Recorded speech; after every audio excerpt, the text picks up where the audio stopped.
I'd like to state for the record that this season preview was filmed before Jake Gardiner signed with the Carolina Hurricanes and long before all this talk of Justin Falk being traded to the Anaheim Ducks, just to be clear.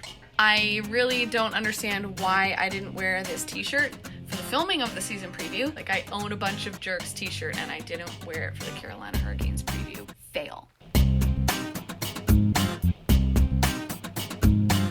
Just seeing if I have anything in my teeth. I just had a cracker. That's gonna be awkward. Okay, today's season preview features one of the most talked about teams of the entire season last year. The Storm Surge celebrating "We don't give a bunch of jerks Hurricanes." And yes, that was meant to be in the style of the one and only Ric Flair. Woo! Okay, here we go. Feeling good. All right, if you were following me last year, you already know that I've always been a huge fan of those Storm Surge celebrations. If you haven't been following me, fix that immediately, but also the proof. And as promised, I will be celebrating every time I get a victory with the Red Hot pick. So I'm going to my WWE roots for this, and I'm doing the Daniel Bryan. Yes, yes, yes. Come on. Yeah, it's a Ric Flair jacket. Woo! Woo! Woo! You gotta hold the woo. Let's talk about Jackie's Selly game. Here's the actual Ristolainen Selly that we took. There's Jack. Got the shoulder head off, though. The shoulder movement actually it's not bad. Yeah, I'll tell you what, I think Jackie could do better. Some of the finest and most awkward work of my career. Hashtag no shame. Not even embarrassed. All right, let's actually talk Canes now, because after a deep run into the postseason that saw the Canes make the Eastern Conference Final, this team hasn't stopped making news since puck drop on last season. I mean, it's been an eventful offseason for the bunch of jerks. We're gonna get into all of that, but the most important news of the offseason from the Canes, no disrespect to Aho, no disrespect to Cam Ward, no disrespect to Justin Williams, but the biggest news of this offseason for the Carolina Hurricanes is that the team is launching their own beer. Launching their own beer. You heard me. That's right, an alcoholic beverage for anybody 21 or older in the United States, 19 or older in most of Canada, and 18 or older if you live in Quebec. So all that tailgating that happens outside PNC Arena will now be branded. This is brilliant.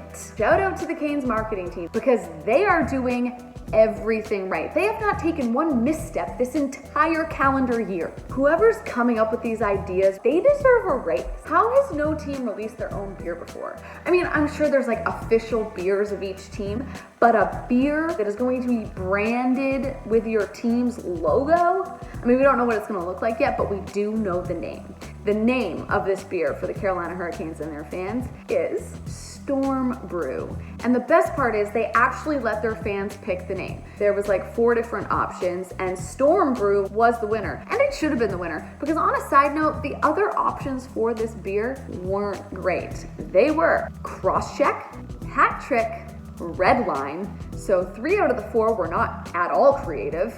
I have a theory though. I think the people in charge of putting this beer together wanted the name to be Storm Brew, so they purposely, on purpose, made the other name options brutal. It's the only logical explanation I can come up with, because Crosscheck, Hat Trick, and Red Line are terrible ideas. A few names that I did enjoy that I saw on Twitter: Jerk Juice, well done. Nino Niederweiser, Category 5, IPA, but like spelled like an I of a hurricane. Get it? It's pretty good.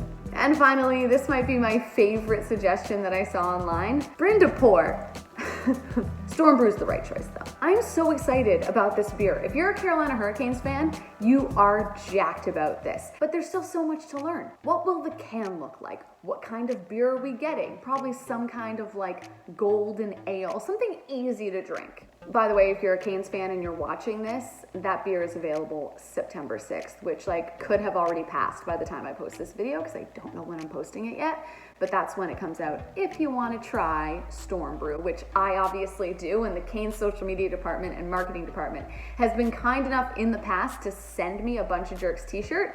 So I'm just gonna throw it out there that if you want to send me some of this beer, I'd totally be willing to like take some time out of my personal schedule to review it right here on YouTube. Feel free to @ the Carolina Hurricanes on Twitter. Let them know that, you know, someone's got to review the beer, and I'm totally willing to just be that person. So here's hoping. I really will make the video though, if you send me the beer. I mean, really, I just only wanted to do this video on the beer, but if we have to talk about other stuff, then that's fine. Let's start with Sebastian Otto, who was given an offer sheet by the Montreal Canadiens in the offseason, but the Hurricanes said, no bro, you can't have him, we will match it, not a big deal. Sebastian Otto just got super rich, 21 milli up front, if I'm not mistaken. That's a lot of dough. I envy Canes fans, you know that? I really do. There's no waiting around, no speculation about Sebastian Otto. They don't have to worry about if he'll be at training camp, or when he's gonna sign, or if he's gonna sign, or what his future is. There's so many other fan bases out there that have to worry about this stuff. Jets fans and Leafs fans and Lightning fans, all these people that have not signed yet. Still waiting. We're just waiting. Still, at the time of this recording, on September 3rd, they are still wondering what's gonna happen to their star players.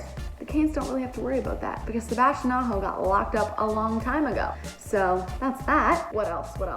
Can the Hurricanes get back to the postseason this year after what was a surprise appearance last year by most people's standards? They got stellar goaltending from Mrazek and McElhinney, but McElhinney is gone, and now it's gonna be Mrazek and James Reimer. And I don't know how much faith I have in that. I think that the Hurricanes' future or the Hurricanes' success this year begins and ends with the goaltending. They have great defense. That potential that we've been talking about on the blue line for what feels like forever finally started to realize itself last year. Slavin anybody? Super underrated? Not anymore. But Mrazek hasn't exactly been a model of consistency in his career, and last year it took a combined effort. Now that combined effort is Mrazek and James Reimer. So that's where the biggest question mark is for the Carolina Hurricanes, is between the pipes. Can Mrazek and James Reimer, who have always struggled to find consistency together to help the Hurricanes return to the postseason? The other hurdle that's going to be in the way of the Carolina Hurricanes is the fact that the Metro Division in and of itself is a massive question mark. I mean, you've got the Capitals and the Penguins, who should be good. I expect the Penguins to sort of bounce back this year from a weird year. But everybody else? Who knows what to expect? And the Columbus Blue Jackets lost a ton of their talent, so what are they gonna do this year? The New York Islanders were a lot like the Hurricanes last year, took a lot of people by surprise, but now they don't have Robin Lehner, and he was a huge part of that. Plus, they didn't get that much better in the offseason, so I don't know what to expect from them. Then you've got the Rangers and the Devils, who both got better this offseason. The question is, how much better? How well can they compete? How well can their young players compete? How quickly can Panarin fit in? Probably quickly. So who knows how good either of those teams could be. Then there's the Philadelphia Flyers, who are also a good enough team to compete for a wild card spot, especially with the likes of Carter Hart between the pipes. When I look at the Metro Division, there's so many question marks and so many unknowns that I have no idea what to expect from the Carolina Hurricanes. But if they don't get the goaltending that they got last year, they're going to be in trouble. What I hope genuinely and truly is that even if the Carolina Hurricanes don't win as many games as last year,